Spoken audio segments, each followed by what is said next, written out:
सावन के महीने में कथा सुन रहे हो, आप शिव की भक्ति को जितना जितना जागृत करोगे ना उतना उतना फल तुम्हारे जीवन में प्राप्त हो जाएगा। बारिश का समय चल रहा है। एक बेलपत्र आप अगर शंकर भगवान को रोज चढ़ाते हो, एक बेलपत्र शिव जी को रोज समर्पित करते हो, तो मन में एक संकल्प इस बारिश के मौसम में, इस सावन के महीने में एक संकल्प भी तुम्हारे भीतर आना चाहिए कि एक बेलपत्र अगर मैं शंकर भगवान को चढ़ाती हूं, मैं जिंदा हूं, तब तक तो देवादिदेव महादेव को बेलपत्र चढ़ाऊंगी, पर मेरे मरने के बाद मेरे बच्चों ने, मेरी बेटी ने, मेरे दामाद ने, मेरे बेटे ने, मेरी बहू ने, पोता पोती ने शंकर जी पे बेलपत्र नहीं चढ़ाई तो मरने से पहले ऐसा काम कर जाना, जैसे बीमा कर कर जाते हो तो बीमे की रकम तुम्हारे घर के लोगों को मिलती है, जमा तुम करते हो, रकम तुम्हारे परिवार वालों को मिलती है, उन परिवार वालों का भला कर कर जाते हो, उसी तरह एक भला अपना भी कर कर जाना और संसार सागर का भी कर कर जाना। मेरे मरने के बाद बेलपत्र कौन चढ़ाएगा, इसलिए एक बेलपत्र का पेड़ लगा कर जाना, उस पेड़ की बेलपत्र कोई भी तोड़कर महादेव को चढ़ाएगा, फल तुझे ही मिलेगा। एक बेलपत्र का वृक्ष तुम भी लगा कर जाओ, उस बेलपत्र के पत्ते को कोई तोड़ेगा शंकर पर चढ़ाएगा, फल मुझे मिलेगा। उस बेलपत्र के पत्ते को कोई तोड़ेगा शिव को समर्पित करेगा, उसका फल मुझे मिलेगा। मैं चली भी गई, वृक्ष तो रहेगा, पेड़ तो रहेगा। श्रेष्ठ कर्म कर कर देखिए।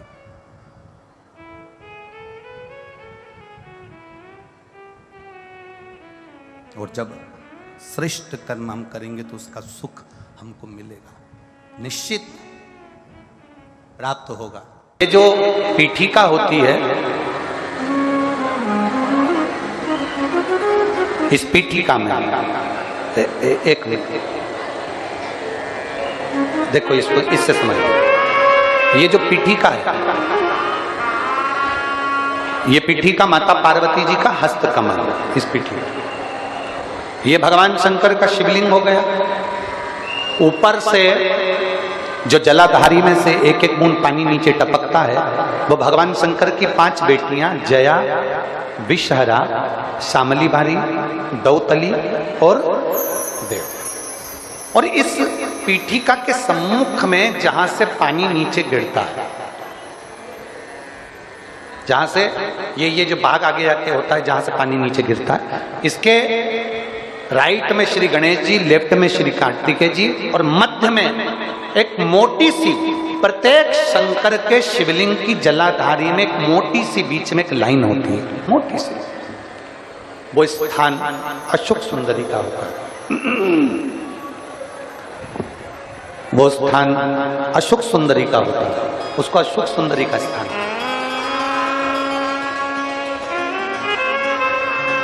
जब विशेष बहुत आपको लग रहा है कि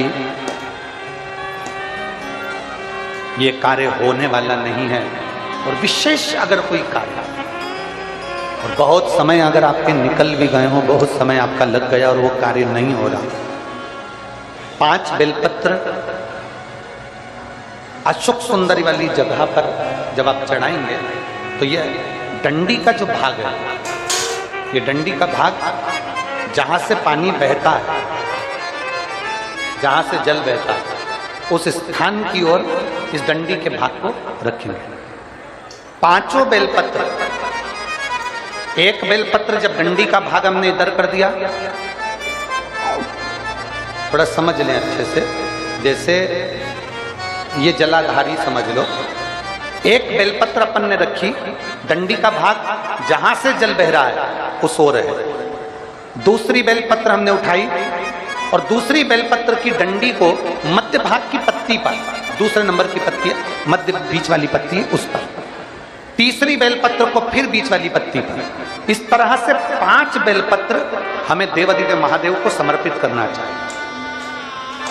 5 बेलपत्र पर अपनी 3 उंगलियां भगवान शंकर की 5 बेलपत्र पर स्पर्श करें और 1 लोटा जल भगवान शंकर को पंचाक्षर मंत्र नमः शिवाय, षडाक्षर मंत्र ओम नमः शिवाय, या श्री शिवाय नमस्तुभ्यम कहकर जल चढ़ाने की दिशा हमने पहले भी आप लोगों से कहा, अगर विशेष कोई कामना से हम जल चढ़ाते हैं, विशेष कोई मन की बात है और वो नहीं हो रही उसके लिए हम जल चढ़ाते हैं, तो ध्यान रखने वाला विषय है जहां से जल बहता है उसके ठीक विपरीत में आप बैठ जाओ। जल उत्तर की ओर जा रहा है, आप दक्षिण में बैठ लो। दक्षिण में बैठकर उत्तर की ओर मुख कर लो, क्योंकि जल उत्तर की ओर जा रहा है। इधर जल जा रहा है तो आपका बैठना इधर होना चाहिए। इधर जल जा रहा है तो आपका बैठना हम जहां बैठे ऐसा होना चाहिए। इधर जल जा रहा है तो आप जैसे बैठे हो वैसा होना चाहिए। वहां बैठकर 5 बेलपत्र रखकर उंगली का स्पर्श कर कर पंचाक्षर मंत्र या षडाक्षर मंत्र या श्री शिवाय नमस्तुभ्यम बोलकर फिर जल की धार दोनों हाथ से देवाधिदेव महादेव को अपने मन की कामना कर कर अशोक सुंदरी से अपने दिल की बात कहते हुए चढ़ाई। 2 या 2.5 महीना होगा और देवाधिदेव महादेव आपका वो कार्य सफल करेगा। शिव को पाने के लिए बहुत कहीं कोई आडंबर, कोई दिखावा नहीं, केवल विश्वास, केवल भरोसा शिव को। पार्वती माता ने भगवान शंकर को पाने के लिए कुछ नहीं करा, केवल शंकर के पार्थिव शिवलिंग का पूजन करा। पार्थिव लिंग बनाना, पार्थिव शिवलिंग बनाकर उसका पूजन करना, आराधना करना सुख देता।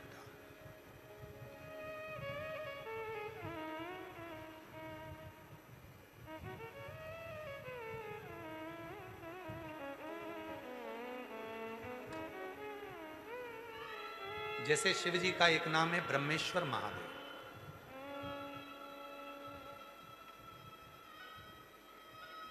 ये जो ब्रह्मेश्वर महादेव का जो नाम होता है, कई लोग कहते हैं हमारा बच्चा डिप्रेशन में पहुंच गया, हमारी पत्नी डिप्रेशन में है, हमारा पति डिप्रेशन में है, नींद की गोली खाना पड़ रही है, सुस्त सुस्त रहते हो, डिप्रेशन में चल रहे हो, टेंशन दिन रात दिमाग में चलता रहता है। उस चिंता को मिटाया कैसे जाए?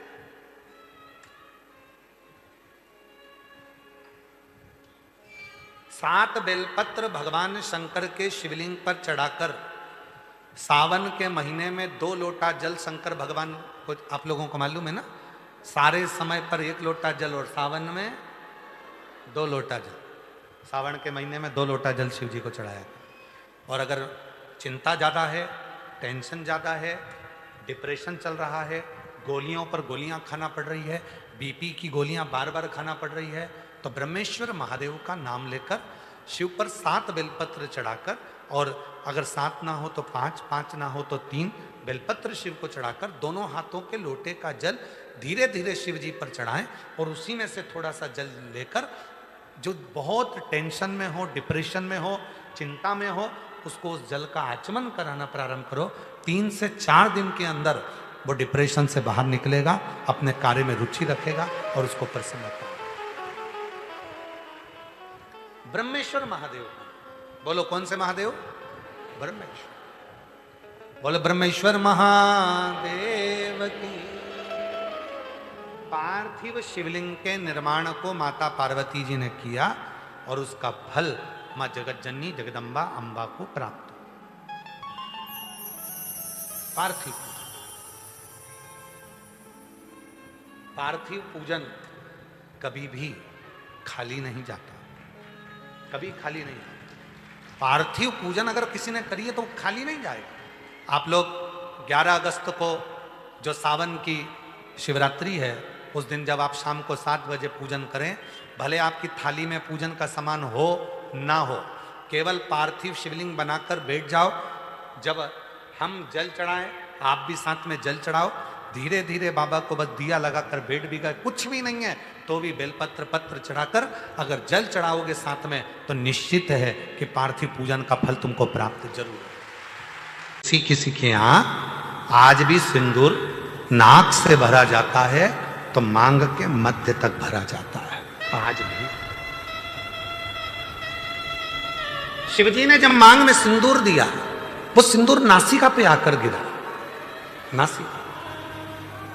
और जब नासिका पर आकर गिरा, अब देव अधिदेव महादेव ने कह दिया, सुनो पार्वती, आज मैं संसार की प्रत्येक नारी को एक वर देता हूं कि नारी चाहे छोटे से बच्चे के कपड़े धो ले, नारी चाहे अपने घर के बुजुर्ग के कपड़े धो ले, नारी चाहे झूठे बर्तन मांज ले, नारी चाहे अपने पति के झूठे बर्तन मांज ले, कपड़े धो ले, सारा काम कर ले, उसके बाद भी नारी अगर एक क्षण के लिए मेरे मंदिर तक आ रही है तो वो कभी अशुद्ध नहीं हो सकती, वो शुद्ध की शुद्ध ही है, वो अशुद्ध नहीं है, उसमें शुद्धता का भाव नहीं। आज के जमाने में बहुत बड़ा बड़ा आडंबर हो गया, शिव जी को हाथ मत लगाना, इस मंदिर में प्रवेश मत करो, इस मंदिर के अंदर कोई जा नहीं सकता, शंकर जी को कोई हाथ नहीं लगा सकता, भगवान को कोई छू नहीं सकता। ए भाई, शिव पुराणों को अगर अच्छे से अध्ययन करो तो स्वयं देव अधिदेव महादेव कहते हैं, जब मेरे पास में मेरे भक्त आते हैं, उनको देखकर जो मेरे चेहरे पर प्रसन्नता आती है, वो मुझे फूल चढ़ाने से भी नहीं आ सकती, वो मुझे फूल चढ़ाने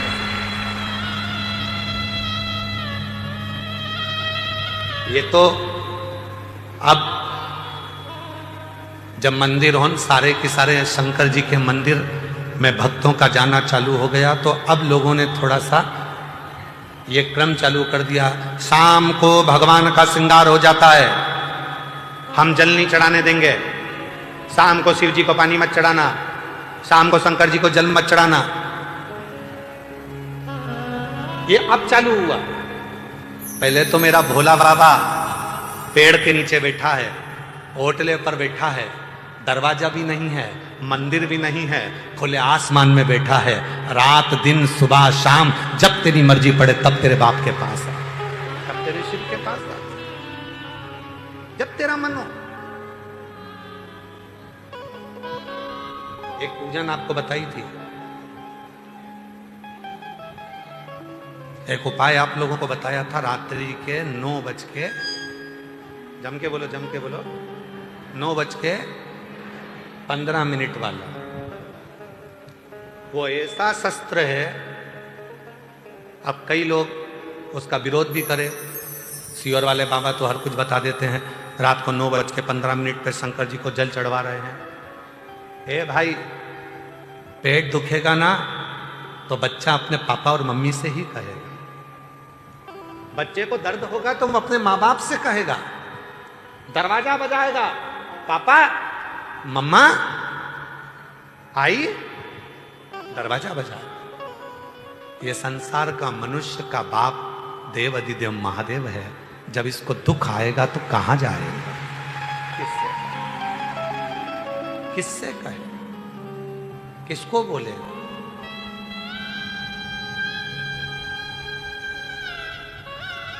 आओ कुबरेश्वर बाबा की भूमि पर, रात को 12 बजे भी आओगे तो शंकर जी को जल चढ़ता मिलेगा, बोलो बोलो सही है गलत है। 1:30 बजे रात को भी आओगे तो शिव जी को जल चढ़ता मिलेगा, 2 बजे रात को भी आओगे तो शिव जी को जल चढ़ता मिलेगा, 3:30 बजे रात को आओगे तो शिव जी को जल चढ़ता मिलेगा, 6 बजे भी आओगे तो जल चढ़ता मिलेगा, दिन भर जल चढ़ता मिलेगा। 24 घंटे बाप का दरवाजा अपनी औलाद के लिए खुला की खुला है, वो आएगा। उससे कावड़ का नियम क्या होता है, कावड़ का जल किस जगह पर रख दिया जाए लाकर थोड़ा सा, कि जीवन में कभी संपदा की कमी ना हो जिंदगी में। कावड़ का एक नियम होता है कि कावड़ को ये कंधे से ये कंधे पर रखना है तो सिर के ऊपर से कभी नहीं लिया जाता, कावड़ का एक नियम है। कावड़ को इस कंधे से इस कंधे पर लाना है तो सामने से लाया जाता है, पीछे से लाया जाता है, पर सिर पर से बार कर उसको वापिस नहीं लाते, सिर पर से बार कर। कावड़ का एक नियम होता है, जिस नारी का, जिस व्यक्ति की संतान नहीं होती है, उसको कावड़ यात्रा करने से पहले अपनी गोदी में धान चावल को भरना पड़ता है। गोदी में उसको जब तक महादेव के दरवाजे तक नहीं चली जाती, जब तक उसकी गोदी में वो धान चलते चलते उसकी झोली में वो हिलता रहता है, कावड़ का जल उसके कंधे पर रहता है। और जब वो कावड़, जिसकी औलाद नहीं, संतान नहीं, जब वो कावड़ का जल महादेव को चढ़ाती है तो पहले जल समर्पित करने के बाद फिर चावल के दाने बाबा के उस शिवलिंग पर समर्पित करती है कि बाबा मेरी गोदी में तू यहाँ तक लेकर आया है, ये गोदी खाली मत छोड़ना, मेरी गोदी भर देना, भले 25 साल हो गए। कावड़ यात्रा का नियम है, सिर पे से बार कर वापिस नहीं आती, सम्मुख से कावड़ निकल जाती। लंकाधिपति रावण को सुध पड़ी जब तुमरुका जी ने कहा जाओ लंकेश, अगर तुम चाहते हो कि शंकर के शरीर में गंध पहुंची है उस विष की गंध को समाप्त करना है, तो तुम जाकर महादेव को जल अर्पित करो सावन के महीने में। उसी को हमारे यहां कावड़ कहा गया। अब विश्वास, भरोसा, दृढ़ता, शिव के प्रति जागृत कर कर चलते हैं। जब दो चीजों का स्मरण होना चाहिए, एक, अपने घर से निकलते समय दरवाजे के बाहर 2 स्वस्तिक बनाकर अवश्य आए। 2 स्वस्तिक बनाकर अवश्य आए। कावड़ियों का नियम होना चाहिए, घर से जब निकलें 2 स्वस्तिक दरवाजे पर बनाकर आना चाहिए। जिस समय आप कावड़ का जल चढ़ाकर वापिस घर की ओर जाएं तो वो 2 स्वस्तिक जो तुमने बनाए हैं उस पर कावड़ का जल छींटना अवश्य चाहिए। उस घर से लक्ष्मी कभी समाप्त नहीं होती, उसमें भरी रहती है। कावड़ियों का स्मरण में आना चाहिए। जब जल भरने जाओ तुम्हारे दरवाजे पर स्वस्तिक बना होना चाहिए।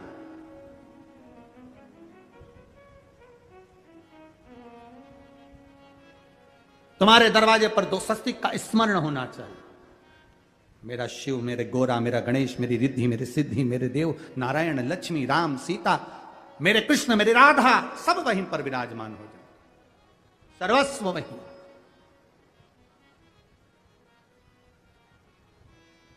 कावड़ियों को स्मरण होना चाहिए। और कावड़ियों को इस बात का भी स्मरण रखना चाहिए कि अपनी कावड़ यात्रा, जैसे सीहोर में तो 10-11 किलोमीटर की है, सीहोर सीवन नदी से जल भरा और 11 किलोमीटर दूर बाबा कुबेर भंडारी को चढ़ाया।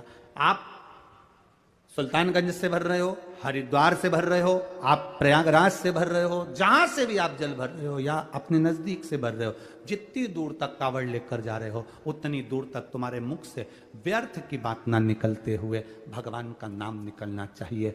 बोल बम का नारा है बाबा, बोल बम, बोल बम, बोल बम, बोल बम। मेरी जितनी जीजियां बैठी हैं, जितने मेरे जीजा बैठे हैं, जितनी मेरी बेटियां बैठी हैं, जितने मेरे बेटा बैठे हैं, जितने मेरे बुजुर्ग माँ बाप बैठे हैं, सावधानी से सुनिएगा।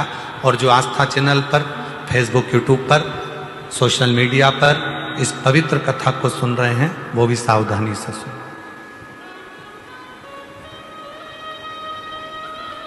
2 समय का किया गया भजन हमें नरक में नहीं पड़ने देता। एक, जिस समय पर अपने कुल में किसी को बच्चा हो रहा हो, बच्चा जन्म ले ले और उसकी नाल कटे, उस नाल कटने के समय पर जो भजन किया जाता है, नाल कटने के पहले, बच्चा जन्म लिया, नाल कटने के पहले जो भगवान का एक बार भी अगर नाम ले लिया तो समझ लेना कि जिंदगी में दूसरा जन्म नहीं हो सकता। भगवान का भजन। दूसरा, शिव महापुराण की कथा दूसरा समय देती है जो मां जगत जननी जगदम्बा पार्वती जी ने बताया।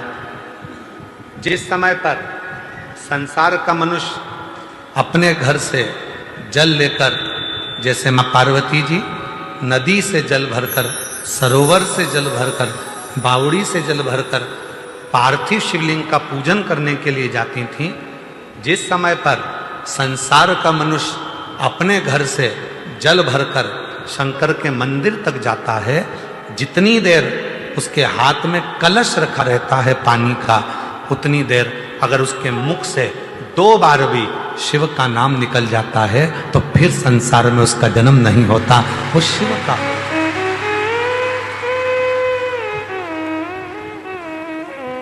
अब आपको और हमको इतना स्मरण नहीं है, डॉक्टर बताएगा नहीं कि बच्चे ने जन्म ले लिया है, नाल कटने वाली है, तो हम वो भजन नहीं कर पाएंगे। पर पानी का कलश तो हमारे हाथ में है, जल का लोटा तो हमारे हाथ में है। हम जब घर से निकले तब मुख से 2 बार, 5 बार, 10 बार श्री शिवाय नमस्तुभ्यं, श्री शिवाय नमस्तुभ्यं, श्री शिवाय नमस्तुभ्यं, श्री शिवाय नमस्तुभ्यं, श्री शिवाय नमस्तुभ्यं, श्री शिवाय नमस्तुभ्यं। हम कम से कम 2 बार, 5 बार, 3 बार, 4 बार, 1 बार शिव का नाम तो ले सकते। और हमने मुख से जल चढ़ाने के पहले जो नाम लिया, वही हमारे भीतर की तरंग उस जल में जाती है, शिव को चढ़ती है और शिव हमारा कल्याण करना प्रारंभ कर देते हैं।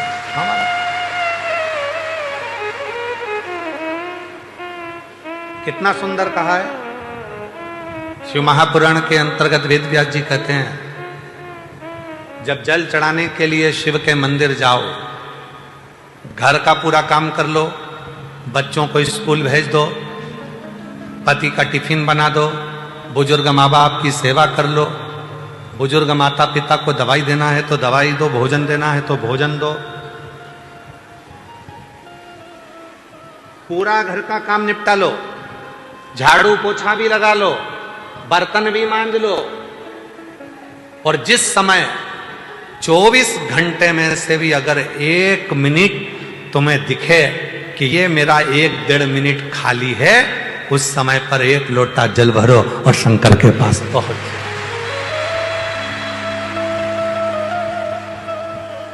झगड़ा कर नहीं। बच्चे रो रहे हैं और तुम शिव जी के मंदिर में बैठे हो, शिव स्वीकार नहीं करे। पति आवाज लगा रहा है कोई काम के लिए और तुम शंकर के मंदिर में बैठे हो, स्वीकार नहीं। घर के बुजुर्ग माँ बाप दवाई के लिए घर पर बैठे हैं और तुम शिव के मंदिर में बैठे हो, स्वीकार नहीं हो। ये स्वीकार। बर्तन मांज लिए, भोजन बना लिया, सब्जी रोटी बना ली, सारा घर का काम कर लिया। अब कई लोग कहते हैं गुरुजी हम तो अशुद्ध हो जाएंगे, हम तो अशुद्ध हो जाएंगे। ए मेरी जीजियों, भगवान शंकर ने जब माता पार्वती जी के साथ में 7 फेरे लिए, 7 फेरे, और फेरे होने के बाद जब माता पार्वती जी के मांग में जब सिंदूर भरा गया, वो सिंदूर जब मांग में भरा जा रहा था, वो सिंदूर नासिका पे आकर गिर रहा था। किसी किसी के यहां आज भी सिंदूर नाक से भरा जाता है तो मांग के मध्य तक भरा जाता है, आज भी। शिवजी ने जब मांग में सिंदूर दिया, वो सिंदूर नासिका पे आकर गिरा, नासिका। और जब नासिका पर आकर गिरा, अब देव अधिदेव महादेव ने कह दिया, सुनो पार्वती, आज मैं संसार की प्रत्येक नारी को एक वर देता हूं कि नारी चाहे छोटे से बच्चे के कपड़े धो ले, नारी चाहे अपने घर के बुजुर्ग के कपड़े धो ले, नारी चाहे झूठे बर्तन मांज ले, नारी चाहे अपने पति के झूठे बर्तन मांज ले, कपड़े धो ले, सारा काम कर ले, उसके बाद भी नारी अगर 1 क्षण के लिए मेरे मंदिर तक आ रही है तो वो कभी अशुद्ध नहीं हो सकती, वो शुद्ध की शुद्ध ही है। शास्त्र कहता है दूध चढ़ाने से घर में संतान की वृद्धि होती है, दही चढ़ाने से भगवान शिव के अगर शिवलिंग पर हम दही चढ़ाते हैं उससे परिवार में प्रेम बढ़ता है। क्या बढ़ता है? प्रेम। फिर घी चढ़ाने से हमारे घर से रोग दूर होता है। शहद चढ़ाने से, भगवान शंकर पर जो शहद चढ़ाया जाता है वो चढ़ाने से घर में संपदा की वृद्धि होती है। और 5वें नंबर पर भगवान को शक्कर, खांड जो आप जानते होंगे, शक्कर आदि पिसी हुई चढ़ा देने से, शिव जी को चढ़ाने से हमारे घर के बच्चे जिद्दी नहीं होते। क्यों कहते हैं? जो बच्चा जिद्दपन करता हो, जो बच्चा जिद्दी रहता हो, तो क्यों कहते हैं कि अवधूतेश्वर महादेव का नाम लो और उसके हाथ में शक्कर की कटोरी देकर शंकर जी पे चढ़वा दो, बच्चा कभी जिद्दपन नहीं करता। अवधूतेश्वर महादेव का नाम लेकर सोमवार की अष्टमी के दिन